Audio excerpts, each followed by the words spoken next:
Hello everyone, welcome to IQTab. Now in this particular video, we are again going to talk about a potential topic that might come in UPSC 2024 prelims examination. Now आज का जो हमारा topic है that will deal with some important constitutional amendment acts. मतलब भारत का जो संविधान था, जो ओरिजिनल कॉन्स्टिट्यूशन था, उसके अंदर अगर हमें कोई भी चेंज करना होता है तो हमें एक कॉन्स्टिट्यूशनल अमेंडमेंट एक्ट पास करना होता है. मतलब भारतीय संविधान को बदलने के लिए, अमेंड करने के लिए एक एक्ट पास करना होता है. सो हमारे जितने भी अलग अलग टाइप के एक्ट्स हुए हैं, मतलब अलग अलग टाइप के अमेंडमेंट्स हुए हैं हमारे कॉन्स्टिट्यूशन में, सारे ही कहीं ना कहीं इंपॉर्टेंट है. बट हमारे एग्जामिनेशन पॉइंट ऑफ व्यू से जो सबसे ज़्यादा इंपॉर्टेंट अमेंडमेंट्स हैं उनको हम यहाँ पर डिस्कस करने वाले हैं. Now, please remember that this is a very, very important topic and UPSC can directly ask questions from this particular part. Right यहाँ से यूपीएससी ने पास्ट में भी बहुत सारे क्वेश्चंस पूछे हुए हैं and UPSC almost every single year amendments के ऊपर कम से कम एक क्वेश्चन डेफिनेटली पूछता है. सो आपको पता होना चाहिए कि जितने भी इंपॉर्टेंट अमेंडमेंट्स हैं वो कौन कौन से हैं, कौन सा अमेंडमेंट कब आया था और किस चीज़ के बारे में बात करता है. ये चीज़ें आपको यहाँ पर डिस्कस करनी है. राइट सो सबसे पहले हम बात करते हैं 1951 में फर्स्ट अमेंडमेंट एक्ट आया था. मतलब हमारे जो संविधान था, जो कि हम जानते हैं 1950 के अंदर वो 26 जनवरी 1950 को वो वहाँ पर लागू हुआ था. उसके एक साल के बाद ही जो पहला अमेंडमेंट एक्ट है वो यहाँ पर आया था. इस अमेंडमेंट एक्ट के अंदर 9th शेड्यूल को ऐड किया गया था हमारे कॉन्स्टिट्यूशन के अंदर, और 9th शेड्यूल के अंदर कुछ ऐसे लॉज को रखे गए थे, कुछ ऐसे टॉपिक्स को रखे गए थे जिसके ऊपर सुप्रीम कोर्ट जुडिशियल रिव्यू नहीं कर सकता है. आई होप आप समझ पा रहे हैं. 9th शेड्यूल को ऐड किया गया था जिसके ऊपर सुप्रीम कोर्ट जुडिशियल रिव्यू नहीं कर सकता है. उसको फर्स्ट अमेंडमेंट एक्ट द्वारा 1951 के अंदर इंक्लूड किया गया था. ये था हमारा पहला अमेंडमेंट एक्ट. सेकंड जो इंपॉर्टेंट अमेंडमेंट एक्ट है that was 7th constitutional amendment act, जो कि 1956 के अंदर आया था. नाउ 1956 में एक स्टेट रीऑर्गेनाइजेशन एक्ट आया था 1956 के द्वारा, जिसके थ्रू बहुत सारे स्टेट्स फॉर्म हुए थे, जिसमें सबसे पहला आंध्र प्रदेश है. आंध्र प्रदेश सबसे पहले फॉर्म हुआ था. राइट स्टेट रीऑर्गेनाइजेशन एक्ट के थ्रू. ना ये जो 7th अमेंडमेंट एक्ट है, इसके थ्रू ये बोला गया था कि कुछ स्टेट्स ऐसी फॉर्म हो सकती है जो कि लैंग्वेज के बेसिस पे फॉर्म होंगी, और जो पहला स्टेट फॉर्म हुआ था लैंग्वेज के बेसिस पे that was Andhra Pradesh. Right सबसे पहली चीज़ थी. और उसके बाद पहली बार भारत के अंदर यूनियन टेरिटरीज का जो कंसेप्ट है उसको इंट्रोड्यूस किया गया था 7th अमेंडमेंट एक्ट के द्वारा. ना 7th अमेंडमेंट एक्ट के से पहले यानी कि 1956 से पहले भारत के अंदर सिर्फ और सिर्फ स्टेट्स हुआ करते थे, कोई भी यूटीज़ नहीं हुआ करती थी. लेकिन इसके बाद यूनियन टेरिटरीज भी आनी स्टार्ट होती है, और 1956 में ही भारत में पहला यूनियन टेरिटरी आता है that was Andaman and Nicobar. उम्मीद करता हूँ आपको ये चीज़ समझ आ गई. 1956 में 7th अमेंडमेंट एक्ट आया जिसके थ्रू स्टेट को रीऑर्गेनाइज करने की बात की गई on the basis of language, और दूसरी चीज़ यूनियन टेरिटरीज का जो कंसेप्ट है उसको इंट्रोड्यूस किया गया भारत के अंदर, और पहला जो यूनियन टेरिटरी बना that was Andaman and Nicobar. तीसरा देखते हैं.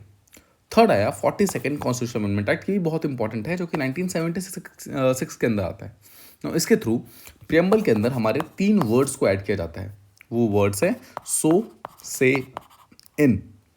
Socialist, secular and integrity.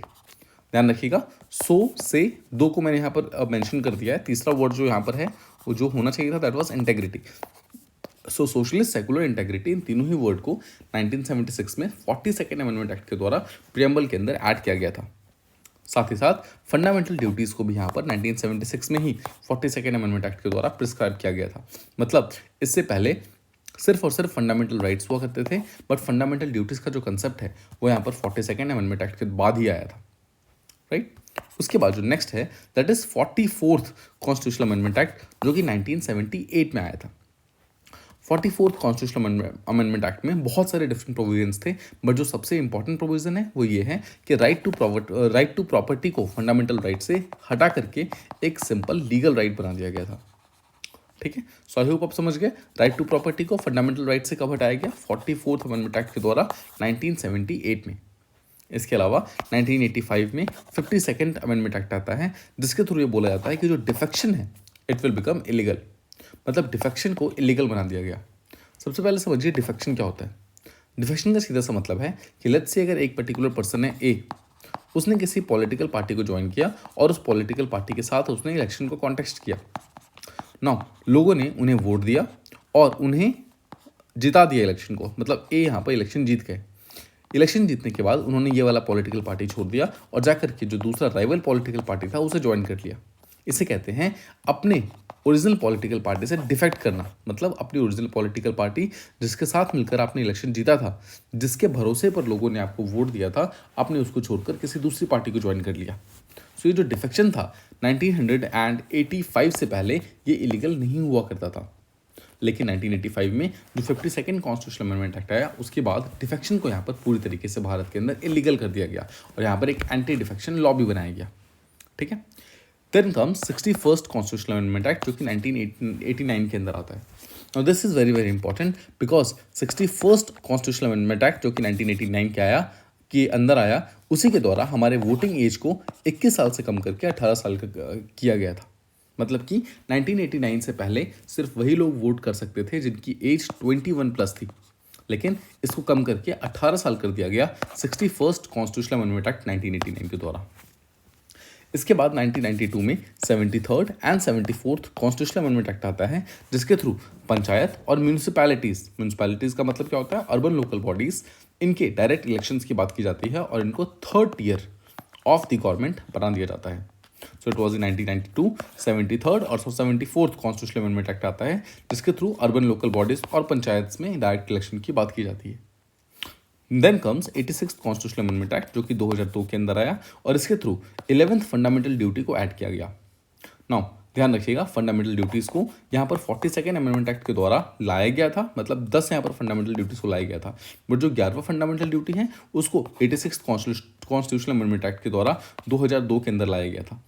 और 11th फंडामेंटल ड्यूटी क्या है, वो ये बोलती है कि वो सारे के सारे बच्चे जो 6 साल से लेकर 14 साल के बीच में हैं उनको फ्री एंड कंपलसरी एजुकेशन मिलनी चाहिए।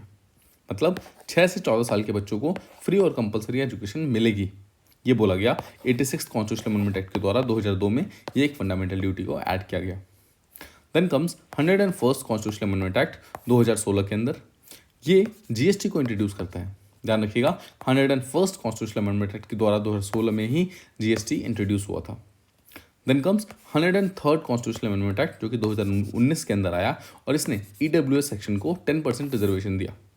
ईडब्ल्यूएस कौन होते हैं, इकोनॉमिकली वीकर सेक्शन जो होते हैं, जो कि अपर कास्ट के होते हैं, जो एससी, एसटी, ओबीसी इन सब से बिलोंग नहीं करते, रादर अपर कास्ट के होते हैं लेकिन पुअर्स होते हैं, यानी कि इकोनॉमिकली वीकर होते हैं, उन सबको 10% रिजर्वेशन देने की बात की गई यहाँ पर 2019 के अंदर।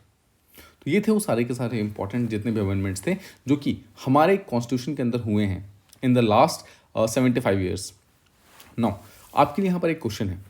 क्वेश्चन ये है, which is the latest constitutional amendment act जो कि भारतीय संविधान के अंदर हुआ है, मतलब भारतीय संविधान के अंदर होने वाला सबसे लेटेस्ट कॉन्स्टिट्यूशनल अमेंडमेंट एक्ट कौन सा है, इसको कब किया गया था और ये क्या बोलता है, इसका आंसर आपको कमेंट बॉक्सेस के अंदर देना है। उम्मीद करता हूँ आपको जितने भी इंपॉर्टेंट ये हमारे कॉन्स्टिट्यूशनल अमेंडमेंट्स थे, ये सारी चीज़ें प्रॉपर्ली समझ आ गई होंगी।